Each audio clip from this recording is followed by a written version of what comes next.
हमने boat chain की basic infrastructure के बारे में समझा। अब इस स्लाइड में हम बोट चेन की सबसे इम्पोर्टेंट टेक्नोलॉजीज को समझेंगे। ये टेक्नोलॉजीज बताती है कि बोट चेन सिर्फ एक नॉर्मल ब्लॉकचेन नहीं है, बल्कि एआई और वेब 3 के फ्यूचर को ध्यान में रखकर डिजाइन की गई एक एडवांस टेक्नोलॉजी प्लेटफॉर्म है। सबसे पहले हाईलाइट किया गया है native AI real identity, that is the agent identity. आज के टाइम में एआई सिर्फ सवालों के जवाब नहीं देने तक सीमित नहीं है। फ्यूचर में एक डिसीजन लेगा, ट्रांजेक्शन करेगा और दूसरे एआई के साथ कम्युनिकेट भी करेगा। बोटचेन का विजन है कि हर एआई एजेंट को ब्लॉकचेन पर एक यूनिक डिजिटल आइडेंटिटी दी जाए। इस आइडेंटिटी की वजह से एआई एजेंट सिक्योर तरीके से काम कर सकेगा, अपनी आइडेंटिटी वेरीफाई कर सकेगा और बिना किसी ह्यूमन इंटरवेंशन के इकोसिस्टम के अंदर इंटरेक्ट कर सकेगा। अगर मैं एकदम सिंपल लैंग्वेज में समझाऊं, जैसे हर इंसान की एक पहचान होती है, राइट? तो वैसे ही बोट चेन हर एआई एजेंट को भी ब्लॉकचेन पर एक परमानेंट डिजिटल आइडेंटिटी देना चाहता है। अगला हाईलाइट है डिसेंट्रलाइज कंप्यूटिंग मार्केट। नॉर्मली अगर किसी कंपनी को ज्यादा कंप्यूटिंग पावर चाहिए होती है तो वो Amazon AWS या गूगल क्लाउड जैसे सेंट्रलाइज सर्विसेज का यूज करती है। लेकिन वो चेन एक ऐसा डिसेंट्रलाइज मार्केट प्लेस बनाना चाहता है जहां दुनिया भर के यूजर्स अपनी एक्स्ट्रा कंप्यूटिंग पावर नेटवर्क को दे सकते हैं।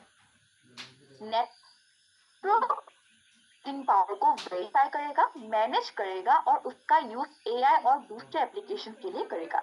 इसके बदले कंप्यूटिंग पावर देने वाले यूजर्स को रिवॉर्ड मिल सकता है। यानी बोट चेन कंप्यूटिंग पावर को एक डिजिटल एसेट की तरह ट्रीट करता है। तीसरा फीचर है वन क्लिक प्रोटोकॉल डिप्लॉयमेंट।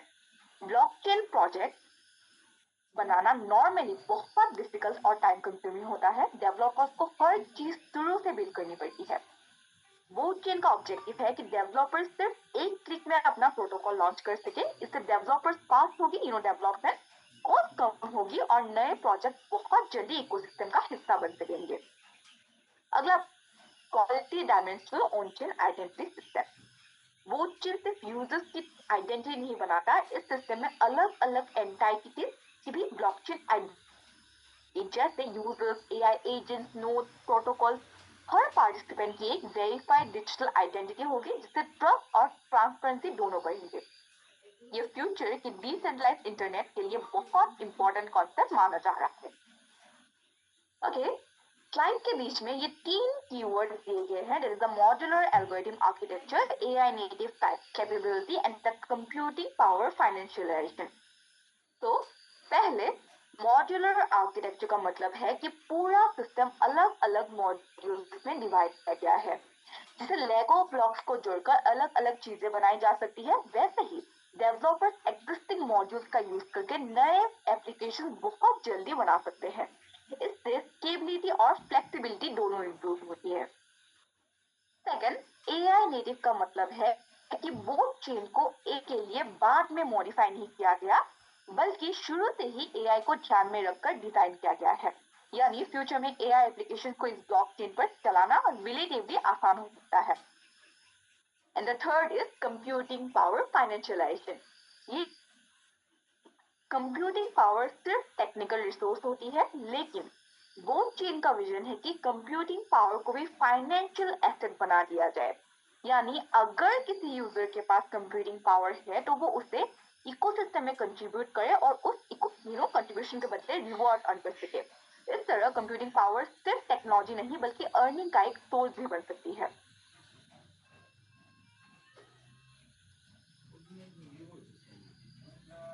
अब इस स्लाइड में हम ब्लॉकचेन की फाइनल स्ट्रेंथ और मार्केट ट्रस्ट को समझेंगे।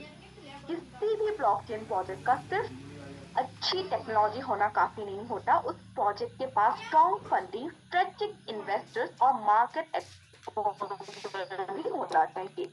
इसी वजह से इस स्लाइड का नाम है ब्लॉकचेन कंप्यूटिंग कंसेंसस।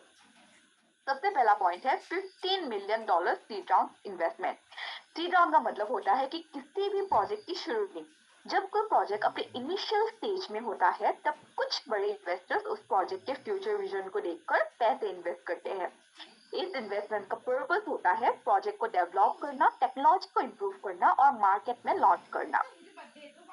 यहाँ ब्लॉकचेन ने $15 मिलियन का सीड राउंड सक्सेसफुली कंप्लीट किया है और 3 बड़े बड़े इंस्टीट्यूशन ने यहाँ पे $15 मिलियन इन्वेस्ट किया था. That is the Nix Foundation, second is the Alpha Capital और थर्ड इज द जैमहिट कैपिटल.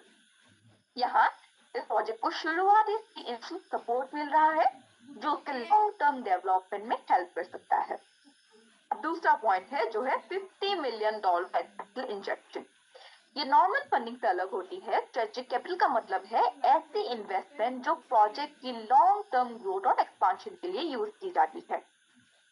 इस कैपिटल का पर्पस होता है ब्लॉकचेन की टेक्नोलॉजी और और डेवलप करना, ग्लोबल मार्केट में पार्टनरशिप बनाना, इकोसिस्टम को और स्ट्रॉन्ग बनाना, लॉन्ग टर्म ब्लॉकचेन डेवलपमेंट को सपोर्ट करना. इन सिंपल लैंग्वेज, ये फंड प्रोजेक्ट को सिर्फ चलाने के लिए नहीं बल्कि उससे ग्लोबल लेवल पर ग्रो करने के लिए दिखाया गया है. अब तीसरा और बहुत इंपॉर्टेंट पॉइंट है क्रिप्टो एक्सचेंज लिस्टिंग. यहाँ बोथ चेन का टोकन फ्यूचर में कुछ बड़े इंटरनेशनल क्रिप्टो करेंसी एक्सचेंजेस पर लिस्ट करने की प्लानिंग है. जहाँ यहाँ इन एक्सचेंजेस के नाम शामिल है OKX, Bybit, KuCoin, MEXC and Bitget.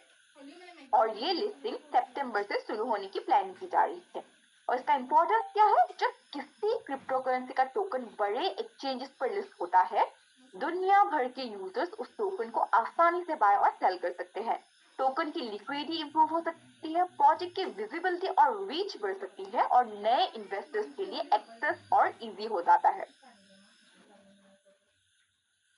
Okay, so I hope you understand this slide. इस स्लाइड में हम बोथ चेन के एक बहुत इंपॉर्टेंट ग्लोबल इवेंट के बारे में जानेंगे जिसका नाम है बोथ कंसेंसस ग्लोबल समिट, जो हांगकांग में ऑर्गेनाइज किया गया था.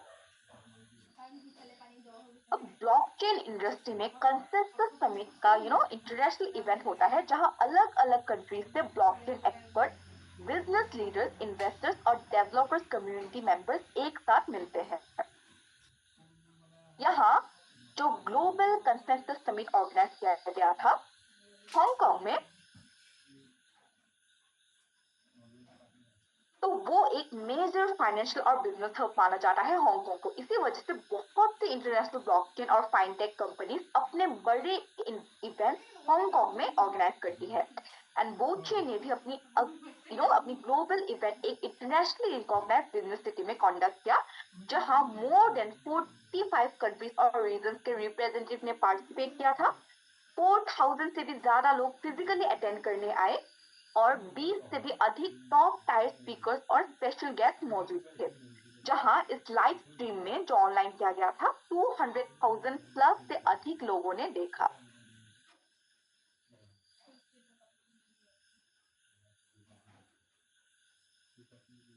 अब हम समझेंगे KPEG को as a first flagship ecosystem. तो यहाँ KPEG सिर्फ एप्लीकेशन नहीं है या कोई प्रोजेक्ट नहीं है बल्कि बोथ चेन का पहला फ्लैगशिप इकोसिस्टम है जो पूरे बोथ चेन के ग्रोथ और एडॉप्शन में एक बहुत इंपॉर्टेंट रोल प्ले करता है. सबसे पहला पॉइंट है डिसेंट्रलाइज्ड सुपर कंप्यूटिंग प्रोटोकॉल. इसका मतलब है कि KPEG का ऑब्जेक्टिव दुनिया भर के यूजर्स की कंप्यूटिंग पावर को एक डिसेंट्रलाइज्ड नेटवर्क के थ्रू कनेक्ट करना है. नॉर्मली सुपर कंप्यूटिंग के लिए एक ही कंपनी के पावरफुल यूजर्स का यूज होता है, लेकिन KPEG का विजन है कि अलग अलग यूजर्स अपनी कंप्यूटिंग पावर नेटवर्क में कंट्रीब्यूट करें और मिलकर एक बड़ा डिसेंट्रलाइज्ड कंप्यूटिंग नेटवर्क बनाए.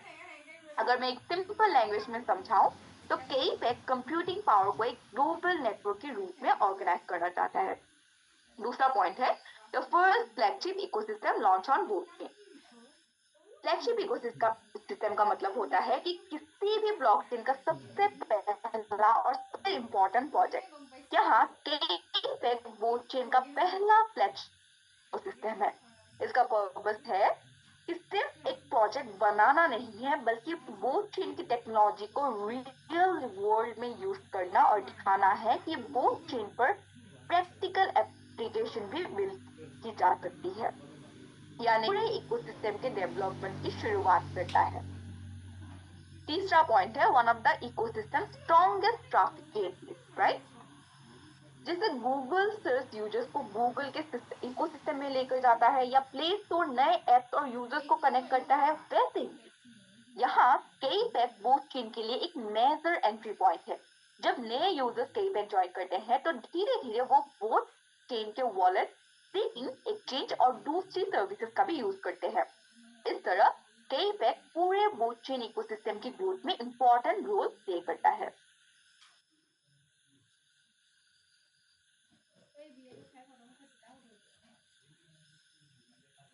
Now, moving to the next slide. The participation mechanism, right?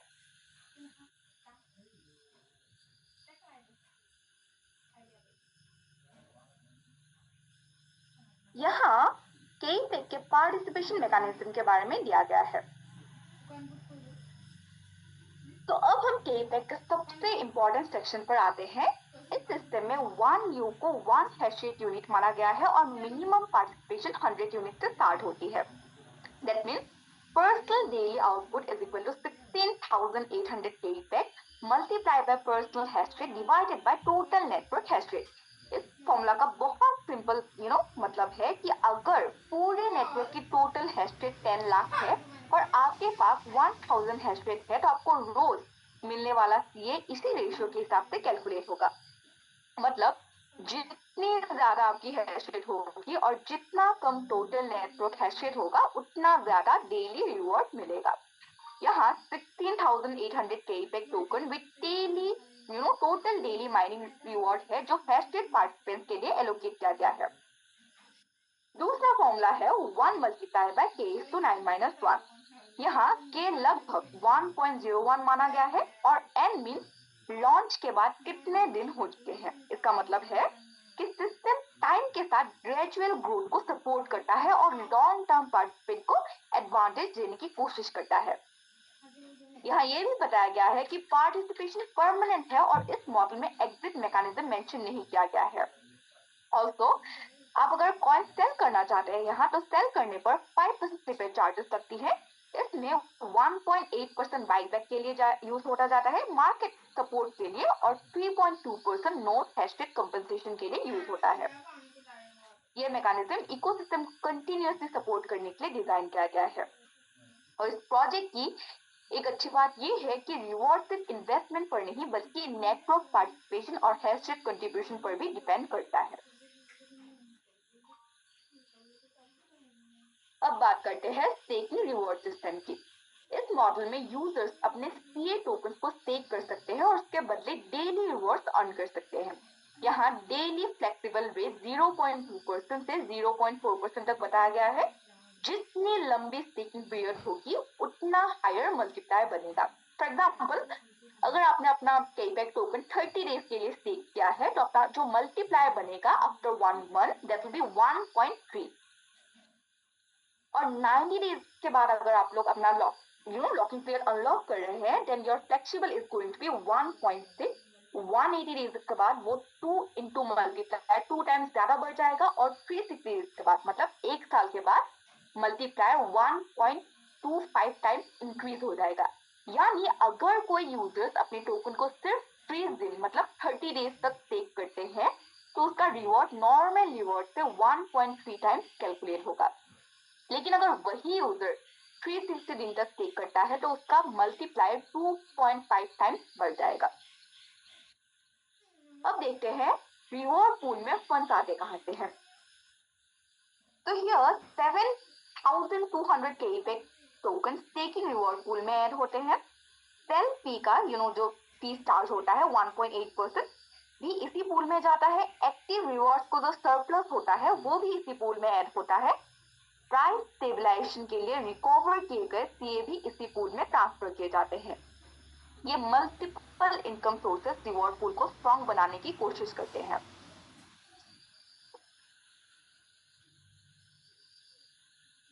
अब एक प्रैक्टिकल एग्जांपल दिखाती हूँ। मान लीजिए किसी यूजर ने 10,000 यूनिट वैल्यू के सीए स्टेक किए हैं, सीए टोकन।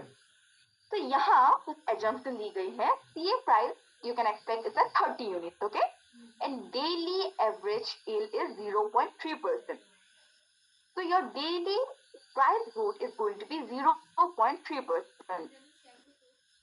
इन assumptions के basis पर estimated value दिखाई गई है। 30 days के बाद estimated value लगभग 80,428 USD दिया गया है, और वही अगर आप 90 days के बाद करें तो वो लगभग आपका 111,079 USD आ जाएगा। 180 days के बाद लगभग that means approximately आपका 153,368 USD आ जाएगा, और 360 days के बाद 402,987 USD आप लोग अचीव कर सकते हैं। साथ ही टोकन ग्रोथ मल्टीप्लायर भी दिए गए हैं, जहां 30 डेज के बाद 3x इंक्रीज होता है, 90 डेज के बाद 4x, in 180 days is going to be 5.6x, and in 360 days it is going to be 14.7x। यहाँ कहा गया है कि जितनी लंबी स्टेकिंग पीरियड होगी उतना कंपाउंडिंग इफेक्ट पावरफुल होगा। और of course I am just giving an example, just an approximate value, जो आप इन हैंड आपको इनकम मिल रहा है वो थोड़ा अलग हो सकता है, but I am just giving an example on this basis.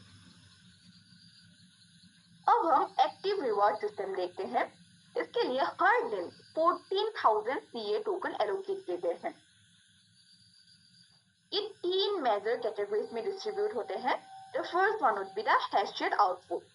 7,000 CA token per day distribute होते हैं इन दिस, जहां फॉर्मूला है personal reward is equal to personal small lag hash rate divided by total network small lag hash rate. यानी जितना contribution आपके network का होगा उतना रिवॉर्ड अप्रोक्सीमेटली आपको मिलेगा।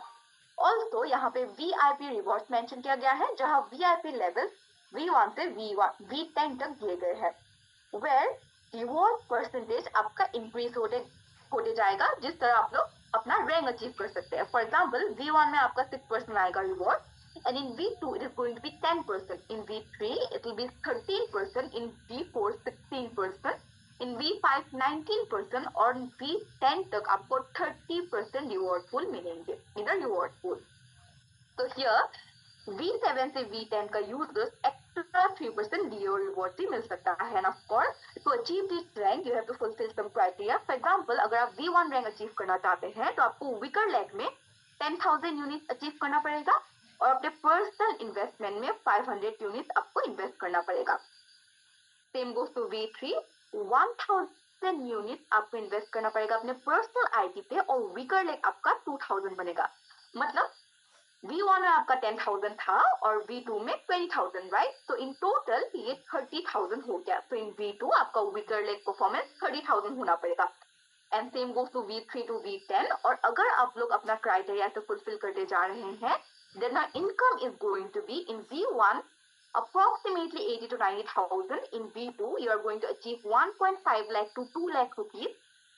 V3 आप 3 lakh to 4 lakh rupees तक अचीव कर सकते हैं, और V10 तक if you are able to achieve 10 तो आप लोगों का जो इनकम होगा वो डेली 1 करोड़ तक आ सकता है, और मंथली 15 to 20 करोड़ तक लगभग आ सकता है। ऑल्सो यहाँ पे वेट फॉर्मूला का भी मेंशन किया गया है, जहां personal weight is equal to base weight multiply by time bonus. Time bonus approximately 1.01006:9 के हिसाब से बढ़ता है, यानी जितना लंबा पार्टिसिपेशन होगा उतना वेट भी इंप्रूव होते जाएगा। In the VIP reward formula, VIP reward में दिया गया है personal weight divided by total VIP weight multiply by 7,000 कैपेक टोकन। सिंपल लैंग्वेज में इसका मतलब है कि पूरे नेटवर्क के VIP वेट के कंपैरिजन में आपका जितना शेयर होगा उसके हिसाब से आपको रिवॉर्ड मिलेंगे। ये सिस्टम कम्युनिटी डेवलपमेंट और लॉन्ग टर्म पार्टिसिपेशन को इंक्रीज करता है, एनकरेज करता है। तो I hope you can understand this. अब आप समझते हैं CA का और बोट का ग्रोथ लॉजिक। तो CA में हमें बताया गया है बायबैक और परमानेंट बर्न मैकेनिज्म, जो हमारा CA टोकन में है। फिक्स डेली एमिशन, हर 2 साल में एमिशन 10% रिड्यूस होता है। स्टेकिंग सर्कुलेटिंग सप्लाई को रिड्यूस करता है, और कम्युनिटी ग्रोथ से डिमांड बढ़ने की एक्सेप्शन रखी गई है। In the bot token gas fee का 50% पर मंथली बर्न होता है। सप्लाई को लॉन्ग टर्म कंट्रोल में रिलीज किया जाता है। इकोसिस्टम एप्लीकेशन लिक्विडिटी क्रिएट करती है, और लास्ट में KOLS और मेन स्ट्रीम मीडिया के थ्रू पब्लिक अवेयरनेस बढ़ाने का प्लान बताया गया है। ये पूरा मॉडल इकोसिस्टम ग्रोथ और टोकन यूटिलिटी का साथ लेकर चलने की स्ट्रेटजी प्रेजेंट करता है। नाउ अब हम देखेंगे इस प्रोजेक्ट के मेजर स्ट्रेंथ। यहाँ 6 कंपैरेटिव एडवांटेजेस मेंशन की गई हैं। सबसे पहला है पब्लिक चेन और इकोसिस्टम का कॉम्बिनेशन। दूसरा है ग्लोबल कम्युनिटी नेटवर्क जो वर्ल्ड वाइड एक्सपांशन पर फोकस करता है। तीसरा है इनोवेटिव इकोनॉमिक मॉडल। चौथा है स्ट्रॉन्ग ऑर्गेनाइज्ड सिस्टम। पांचवा है इंटरनेशनल लीडरशिप और स्ट्रेटेजिक विजन। और 6 नंबर पर आता है ग्लोबल एजुकेशन इंफ्रास्ट्रक्चर। ये सारी चीजें मिलकर प्रोजेक्ट को लॉन्ग टर्म ग्लोबल इकोसिस्टम बनाने की डायरेक्शन में पोजीशन करने का ऑब्जेक्टिव दिखाती है।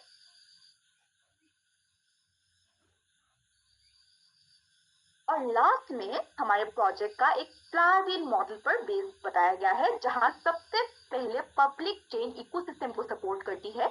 इकोसिस्टम ने यूजर्स और एप्लीकेशंस लेकर आता है। यूजर्स और ट्रैफिक नेटवर्क की एक्टिविटी को बढ़ाते हैं और बढ़ती हुई एक्टिविटी फिर ब्लॉकचेन पब्लिक चेन की वैल्यू और एडॉप्शन को और स्ट्रॉन्ग बनाने की कोशिश करती है। यहाँ ये कहा गया है कि ग्लोबल कंप्यूटिंग इकोनॉमी के हिस्सा बनने के लिए आपको एक विजन रखना पड़ता है। और अगर हम पूरी प्रेजेंटेशन को देखें, टेपेक अपने आप को सिर्फ एक टोकन प्रोजेक्ट के हिसाब से रूप में नहीं बल्कि वो चेन के फर्स्ट फ्लैगशिप इकोसिस्टम के रूप में प्रेजेंट करता है। इसमें blockchain infrastructure, computing power, staking incentive mechanism और ग्लोबल कम्युनिटी एक्सपांशन को एक ही इकोसिस्टम में इंटीग्रेट करने का विजन दिखाया गया है। एंड एट लास्ट टेपेक एक ऐसा इकोसिस्टम प्रेजेंट करता है जो ब्लॉकचेन, एआई, कंप्यूटिंग पावर और कम्युनिटी ड्रिवन पार्टिसिपेशन जैसे कॉन्सेप्ट को एक ही प्लेटफॉर्म पर लाने की कोशिश करता है। इसका विजन सिर्फ एक डिजिटल एसेट तक सीमित नहीं है बल्कि एक लॉन्ग टर्म इकोसिस्टम क्रिएट करने पर फोकस दिखाता है। यहाँ हमें एक स्ट्रक्चर्ड इकोनॉमिक मॉडल दिखाया गया है। Taking mechanism, computing power participation, global expansion strategy और इकोसिस्टम डेवलपमेंट का रोड मैप देखने को मिल रहा है। अगर इस विजन को इफेक्टिवली एग्जीक्यूट किया जाता है तो इस तरह का इकोसिस्टम ब्लॉकचेन इंडस्ट्री में एक इंटरेस्टिंग एग्जांपल बन सकता है। हर बड़े इनोवेशन की शुरुआत एक विजन से होती है और टेपेक अपने रोड मैप के थ्रू एक ग्लोबल कम्युनिटी और टेक्नोलॉजी ड्रिवन इकोसिस्टम बिल्ड करने की एम्बिशन दिखाता है। ऐसे प्रोजेक्ट की असली स्ट्रेंथ सिर्फ टेक्नोलॉजी नहीं बल्कि उनकी कम्युनिटी, ट्रांसपेरेंसी और लॉन्ग टर्म एग्जीक्यूशन होती है। तो मैं आशा करती हूँ कि आज के प्रेजेंटेशन में आप सबको इस इकोसिस्टम का ऑब्जेक्टिव, मैकेनिज्म और ओवरऑल विजन को समझने की मदद की होगी। आप सभी का अपना कीमती समय देने के लिए, ध्यान से सुनने के लिए बहुत बहुत धन्यवाद। तो yeah thank you for listening. I am passing over to the man.